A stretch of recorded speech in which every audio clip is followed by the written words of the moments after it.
fans, do you want to win your share of $100,000? Simply enter the houseofboxing.com Fight Night Prediction Challenge. Compete with boxing fans around the world. Simply head over to houseofboxing.com and sign up now. This is Lewis Hart for Boxing Social in association with Empire Fight Store and William Hill. Always delighted to be joined with Spencer Oliver. We're here at the Genesis Cinema in Bethnal Green. It's the boxer have saved the day, mate. Where we've finally got a show on Saturday night after lots of fears and worries. But other than that, how are you, mate? How's things? Yeah, do you know what? I'm really good, mate. Look, I feel sorry for Dan Azeez. Spoke to him earlier on. He come on TalkSport, actually. He was going to come in the studio, but actually couldn't even physically make it there. Pulled some ligaments in his back in his final training session. So anybody wondering, whether this is just, speculating what this really was, is it really a legitimate injury? Yes, it is. I feel really sorry for him. He ain't that guy, Dan Azeez, by the way. Do you know what I mean? He's done it the hard way. He's done like Southern area, English, British, Commonwealth, European. He's done it on the road. He's done it the hard way. He would never pull out of a fight at the final hurdle, really, before getting a crack at the world title, unless there was legitimate reason. So I feel really sorry for Dan. I also feel sorry for Joshua Buatsi, who's worked very hard as well. Both guys have worked hard to get into this position. And it was going to be a great fight. It was going to be a great fight. And I think boxers have done extremely well to save the show. But there was always a chance of that happening with such a good chief support in Mikael Lawal and Isaac Chamberlain. These two have got history as well. And that is an absolute barnstormer. Something about the York Hall as well that brings out the best in fighters. There's something magical about the York Hall. And that will be a barnstormer tomorrow night, that is for sure. Well, what you're just saying there about the injury and the speculation that came around, because it's funny you say that, because obviously there was a video that came out from sort of 3 or 4 weeks ago now of Eddie Hearn saying that he's heard that the fight's off, it wasn't happening. I spoke to people and they said that that's absolutely not true. So what did you make of them comments a couple of weeks ago? Well, Eddie was saying, you hear certain things or whatever. Dan may have picked up an injury in the gym. So I asked him, did it happen on Tuesday? Or was it a reoccurring injury? And he said, no, it wasn't a reoccurring injury. But you don't know that it may have been something that would, happen in the gym. Eddie Hearn, he's pulled his back. Whatever, rumours do fly around. You don't know what it is. But Dan said, listen, it's legit. This is what it is. So Eddie's saying that, was he just throwing that out there because, we're also talking about ticket sales, etc., etc. But they were on 10,000 plus ticket sales, so the ticket sales weren't going bad. I don't know what to read into that, if I'm honest. Do you feel like they were just made to sort of antagonise boxer in a way? Maybe, yeah. Sort of like, it's an ongoing thing, isn't it? Well, we'll talk about one thing that certainly is happening, and that is that Isaac Chamberlain will finally take on Mikael Lawal. Is it fitting that this fight's at York Hall? And you said it brings the best out of fighters, and it's going to be a barnstorm and a cauldron of noise on Saturday night. Absolutely, and both guys have got a history of boxing there. They know it well.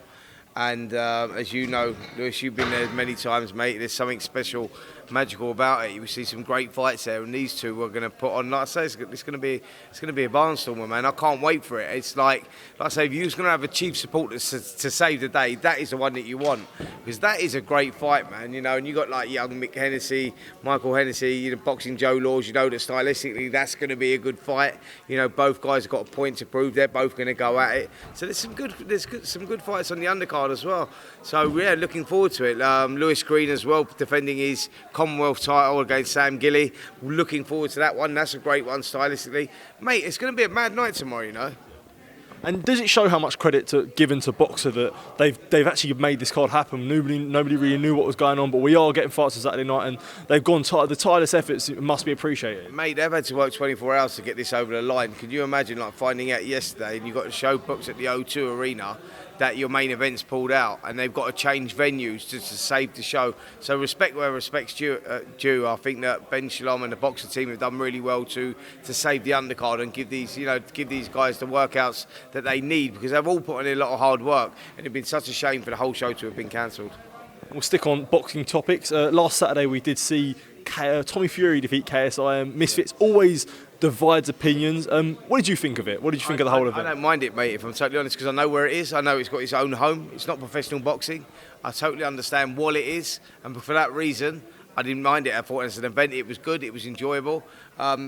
The fight itself was particularly good. It was quite crap, actually. KSI jumping around like he had a pongo stick up his arse, it was just a little bit weird, flapping his arms. Tommy Fury was trying to force the pace of the fight, but they just kept getting tied up. So, yeah, as a fight, it was not particularly good, but as an event, it was good. There's things that need ironing out, certain things that, the spitting's going a little bit too far. I get why they do it all, because it's all about numbers. That's the world that they live in. So I totally understand it, but people must understand that this is not professional boxing. And then people saying, well, does it give off the right look to the kids that they're trying to inspire? Well, if this gets the kids, like KSI's got 50 million followers, if that gets some of his followers into a boxing gym, then it's worked its magic, isn't it? Because of all the knife crime, gun crime that we've got going on in the world, and the focus that some of these kids have got. If they can get that focus to go into a boxing gym, yeah, I know they looking at KSI going in the press conference. Well, is that all right to spit in? But some kids are old enough to understand that ain't all right. You know what I mean? So look, out of it, I think it can only be positive. Do you feel like DAZN could potentially shift their focus from Matchroom stuff to potentially Misfits? Mate, the numbers were fucking insane. And you can't deny that, so that's not gonna go away.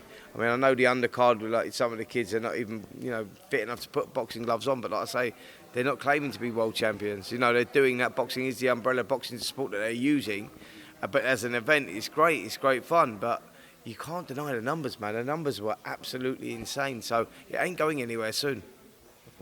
Is there anything that pro boxing can learn? Maybe not on a physical standpoint, but on a standpoint of sort of production-wise, is there something? Well, I don't know so much about production-wise, but I think that boxers can learn from that self-promotion is key in the world that we live in today. And I know that it's not about now how good you are in the ring. Obviously, that is massively important, but it's about getting yourself out there and getting yourself known and getting yourself recognised. It is so important, man. Self-promotion is key. And I think that's what these kids, these YouTubers, have shown. Do you know what I mean? That what they do is that they've got that big following and so then they get in the ring, and if they can fight as well, then they become superstars. Do you know what I mean? So that's where you're at. So I think what can boxing learn? Just self-promotion is key. Other one, just a quick one from me, last one, because I know you're a bit done a lot of media today. We did see last week, the news came out of Chris Eubank Jr. versus Conor Benn have agreed a deal. It's looking at 23rd of December. They're still not unsure of where it could be. Is it going to be in Abu Dhabi? Is it going to be in the UK? You've been very vocal on the situation. What do you think ideally will happen? Listen, I think it'll go into the Middle East. If that fight does happen, they'll end up out in the Middle East on the 23rd of December. They can't. Conor Benn hasn't got a British boxing licence at the moment, so he's still got a load of loopholes to jump through if he wants that to happen. And I think that he needs to clear his name anyway, before even talking about going into that fight. And I know that he's already had that fight out in the States, or that low-key fight against that Mexican kid. But for me, I've got no interest in it because it's put a dark cloud over the sport. I think it puts disrespect on the sport. Going, well, I failed 2 tests, and they keep throwing out that narrative that you've cleared your name, and you ain't cleared fuck all. Nothing's been cleared, and that's the frustrating thing about it. And scientists have proved my innocence. Where is it then? Still not fucking seen it. It's over a year later. It's bullshit. And it's like, you know what I mean? I just go, you know what? I'm fed up with it. I'm done with it. Like, you know what I mean? It's like they found a loophole in the system.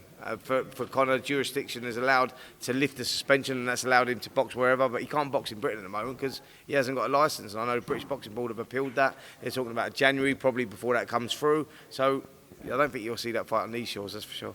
100%. Spencer, thank you for your time as always. I know you do a lot of media, so I appreciate you taking the time to speak to me. And top man, thank you. Cheers, mate.